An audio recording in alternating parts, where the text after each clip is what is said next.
Assalamualaikum warahmatullahi wabarakatuh.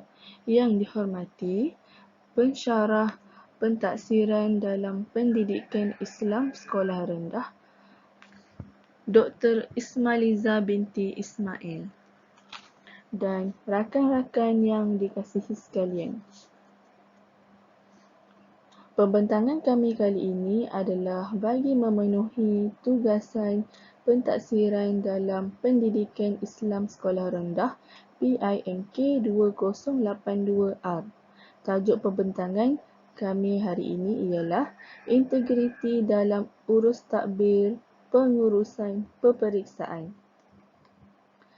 Sebelum saya meneruskan pembentangan, izinkan saya untuk memperkenalkan ahli kumpulan kami yang terdiri dari Nur Asmida binti Asmadi, Nurul Hidayah binti Isa dan saya sendiri, Wan Nurin Afifah binti Wan Kamarul Mazlan. Isi kandungan pembentangan kami mempunyai 6 isi. Yang pertama, definisi integriti urus takbir dan peperiksaan. Yang kedua, integriti menurut Al-Quran dan Hadis. Yang ketiga, isu integriti dalam urus takbir peperiksaan. Yang keempat, penyelesaian isu pentaksiran berkaitan integriti dalam urus takbir pengurusan peperiksaan. Yang kelima, isu diskriminasi permakahan. Dan yang terakhir sekali, yang keenam, cadangan meningkatkan integriti guru. Baiklah, sebagai pengenalan, mari kita lihat apakah yang dimaksudkan dengan integriti, urus takbir dan peperiksaan. Definisi integriti, urus takbir dan peperiksaan. Baiklah, menurut Kamus Dewan, integriti bermaksud kejujuran, keadaan sempurna dan utuh, keutuhan. Berintegriti bermaksud mempunyai integriti, kejujuran, ketulusan dan sebagainya. Urus takbir boleh bermaksud cara atau sistem mentadbir, mengurus, mengawal selia dan sebagainya, dasar, fungsi atau perjalanan sesebuah perbadanan, syarikat dan sebagainya. Definisi ini adalah menurut Kamus Pelajar edisi kedua. Kemudian, peperiksaan menurut Kamus Dewan ialah ujian untuk menentukan kebolehan atau kepandaian seseorang. Berdasarkan definisi-definisi yang disebutkan tadi, dapatlah disimpulkan integriti dalam urus takbir peperiksaan ialah sifat jujur dan tulus dalam menguruskan berkaitan peperiksaan, sama ada sebelum, semasa dan selepas peperiksaan. Sebagai seorang guru, integriti amatlah penting untuk diamalkan. Hal ini kerana sekiranya seseorang guru atau penjawat awam tiada ketulusan dan sifat tanggungjawab, ianya boleh menjejaskan kepercayaan umum terhadap penjawat awam atau terhadap guru tersebut. Seorang guru yang berintegriti akan melaksanakan amanah dan kuasa yang diberikan untuk kepentingan umum dan tidak menyalahgunakannya untuk kepentingan diri mahupun keluarga sendiri. Baiklah, seterusnya mari kita lihat integriti menurut Al-Quran dan Hadis. Di dalam Islam, konsep integriti ini boleh diungkapkan juga dengan sifat amanah. Di dalam Al-Quran, Allah menyifatkan orang-orang yang beriman ialah mereka yang menjalankan amanah. Firman Allah Subhanahu wa Ta'ala di dalam surah Al-Anfal ayat 27 berbunyi, Ya الذين آمنوا لا تهونوا الله والرسول وتهونوا أماناتكم وأنتم تعلمون. Maksudnya, hai orang-orang yang beriman, janganlah kamu mengkhianati Allah dan Rasul, yakni Muhammad, dan juga janganlah kamu mengkhianati amanat-amanat yang dipercayakan kepadamu sedang kamu mengetahuinya. Allah Subhanahu wa Ta'ala juga berfirman dalam surah Al-Mu'minun ayat 8, Allah menyifatkan antara sifat-sifat orang yang beriman ialah mereka yang menjalankan amanah dan menjaga janji mereka. Firman Allah Subhanahu wa Ta'ala berbunyi, وَالَّذِينَ هُمْ لِأَمَانَتِهِمْ وَعَهْدِهِمْ رَاعُونَ, yang bermaksud dan mereka yang menjaga amanah dan janjinya. Menjaga amanah di sini bermaksud menjaga integriti. Di samping itu, Rasulullah SAW juga sangat menekankan sifat amanah dan itqan dalam bekerja.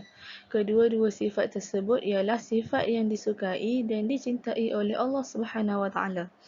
Dalam satu hadis, Rasulullah SAW bersabda, Inna Allah Azza wa Jalla yuhibbu idza amila ahadukum amalan an yutqinahu. Maksudnya, sesungguhnya Allah Subhanahu wa Ta'ala mencintai seseorang yang apabila dia mengerjakan sesuatu pekerjaan, dia melakukan dengan itqan, yakni bersungguh-sungguh. Riwayat Al-Tabarani dalam Al-Mu'jam Al-Aswad.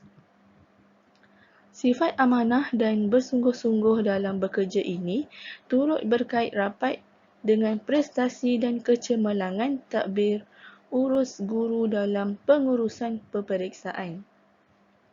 Apabila nilai-nilai ini diterapkan dan ditanamkan dalam jiwa para guru, sudah tentu pengurusan sesebuah peperiksaan itu dilaksanakan dengan penuh integriti.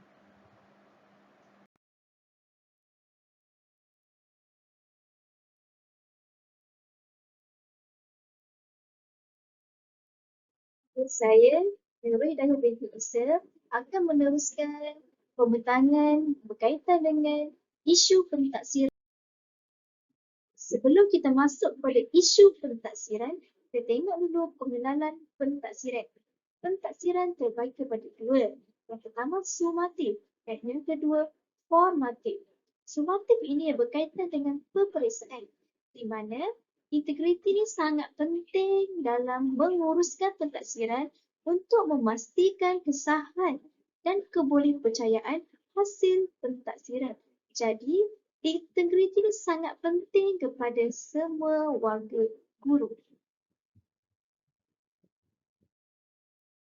Kita tengok isu integriti guru dalam urus takbir peperiksaan. Terdapat 4 isu. Yang pertama, kesediaan guru melaksanakan pentaksiran. Yang kedua, integriti guru dalam mentaksir murid. Yang ketiga, integriti guru dalam membantu rakan sejawat. Dan yang keempat, hubungan dengan ibu bapa. Kita tengok dulu yang pertama iaitu kesediaan guru dalam melaksanakan pentaksiran, iaitu guru yang kurang mahir dalam kemahiran dalam penggunaan teknologi maklumat iaitu ICT dan media pengajaran. Kedua, kesukaran guru membina instrumen pentaksiran yang pelbagai bentuk, di mana jika seseorang guru itu tidak pandai dalam menggunakan ICT pada zaman sekarang, guru tidak dapat melaksanakan pentaksiran dengan baik. Dan guru juga perlu untuk mentahu tentang instrumen pentaksiran yang pelbagai bentuk, di mana jika seorang guru itu tahu pelbagai bentuk instrumen pentaksiran, ia memudahkan guru untuk melaksanakan pentaksiran dengan baik.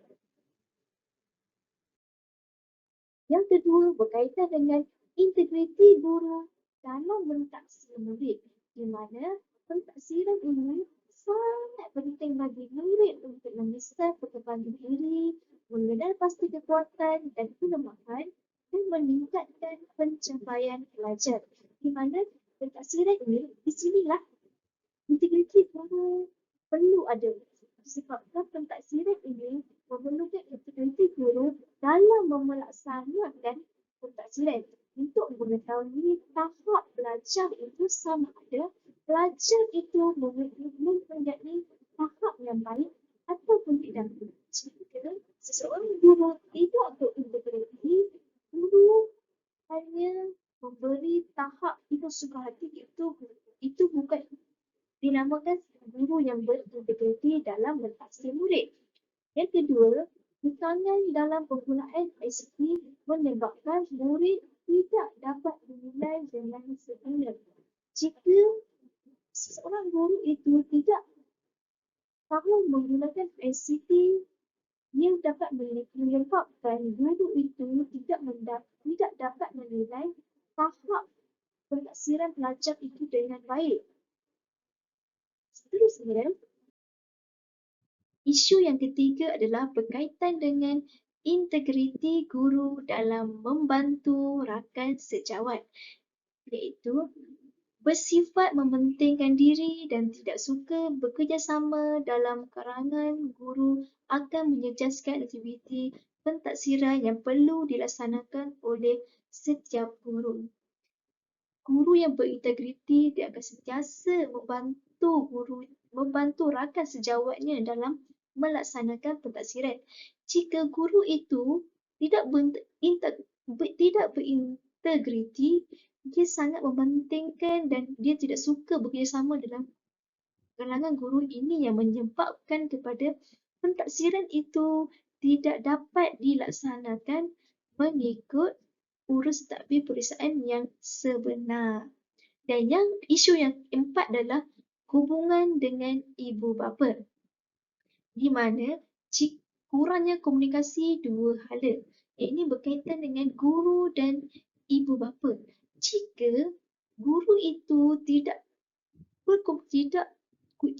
guru itu kurangnya komunikasi dengan ibu bapa, guru itu tidak dapat menilai ataupun mentaksir pelajar itu dengan baik ataupun mengikut dalam urus takbir peperiksaan, di mana pelajar ini mempunyai pelbagai latar belakang. Dan yang kedua, ibu bapa tidak dapat mengetahui tahap prestasi dan kelemahan. Jika guru itu tidak melaksanakan integriti dalam urus takbir peperiksaan dengan betul, ibu bapa tidak dapat mengetahui prestasi dan kelemahan pelajar ataupun murid itu dengan yang sebenarnya. Seterusnya, kita masuk pula kepada penyelesaian isu pentaksiran berkaitan integriti dalam urus takbir pengurusan peperiksaan. Ini adalah tindakan penyelesaian. Tindakan penyelesaian daripada isu 4 tersebut. Yang pertama, berusaha melengkapkan diri mereka dengan pengetahuan dan kemahiran teknologi yang mapan, iaitu guru yang berintegriti pasti akan menerka ataupun pasti akan mendalami berkaitan dengan kemahiran teknologi yang ada pada zaman sekarang.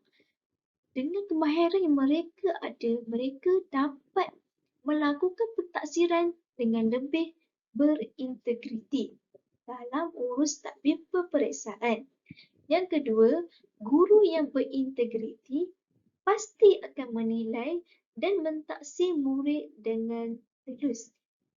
Guru yang berintegriti pasti akan menilai dan mentaksir murid dengan telus, di mana seseorang guru yang berintegriti pasti tidak akan menilai pelajarnya tanpa melakukan pentaksiran. Guru yang berintegriti pasti jujur dalam menilai pentaksiran tanpa meletakkan tahap pentaksiran kepada pelajar dengan sesuka hati.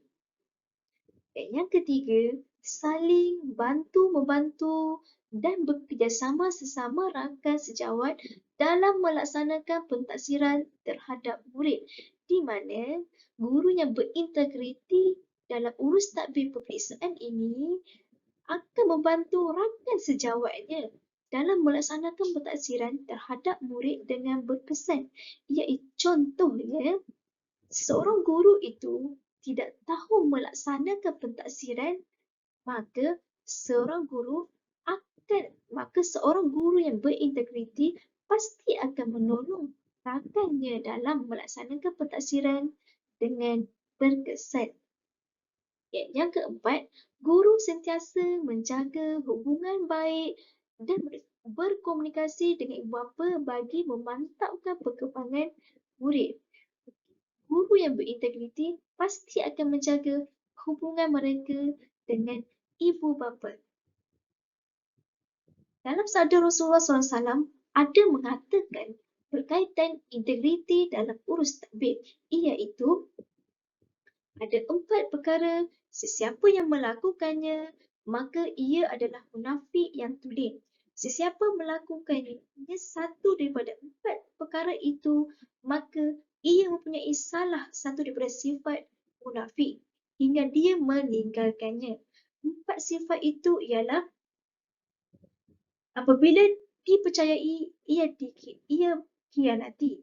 Apabila bercerita, ia berdusta. Apabila berjanji, ia mungkir. Dan apabila bertengkar, ia mengenepikan kebenaran, iaitu menegakkan benang yang basah.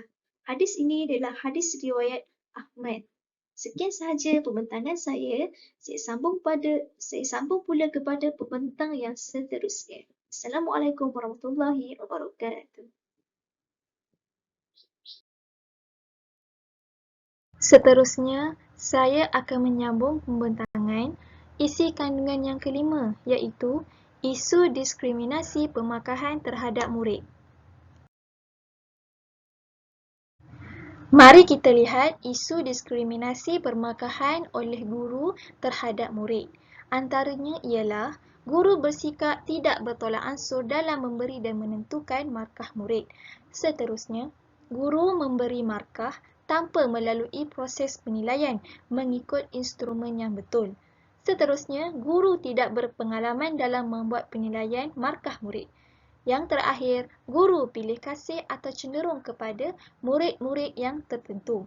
Hal ini terjadi kerana guru tidak prihatin ataupun tidak bertanggungjawab dalam memberi markah atau menentukan markah murid mengikut penilaian yang betul, serta guru yang tidak berpengalaman dalam membuat penilaian markah murid akan menyebabkan guru tidak tahu untuk menentukan markah murid sama ada sesuai ataupun tidak dengan pemakahan murid.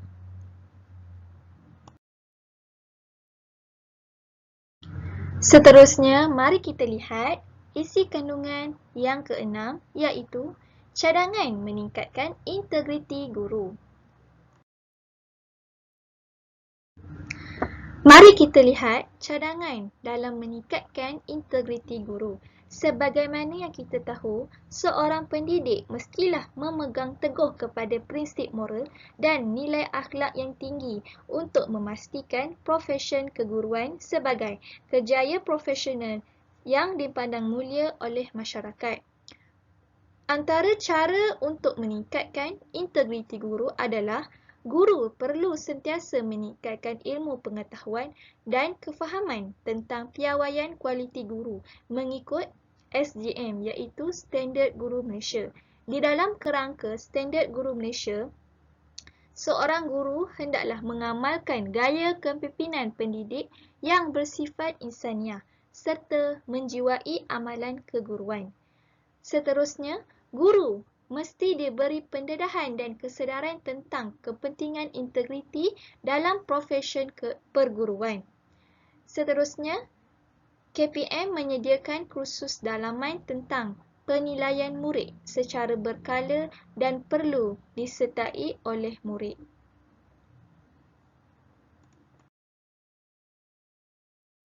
Seterusnya, antara cadangan dalam meningkatkan integriti guru dalam urus tadbir pengurusan peperiksaan adalah guru perlu merangka, menyusun, atur dan merancang lebih awal persiapan sebelum mentadbir peperiksaan. Dan yang terakhir, semua guru diberi kursus dan bimbingan tentang pengurusan peperiksaan, pengawasan dan cara penilaian peperiksaan. Oleh itu, semua guru hendaklah menyiapkan diri dari semua segi aspek untuk memastikan pengurusan peperiksaan berjalan dengan lancar. Secara kesimpulannya, guru yang berintegriti dan beraccountability akan melahirkan insan yang memiliki nilai-nilai positif dalam diri mereka, kerana ia akan memacu guru ke arah pembentukan sasiah yang baik di samping melaksanakan tanggungjawab dengan penuh dedikasi demi melahirkan anak bangsa yang turut berintegriti. Sekian, terima kasih daripada kami.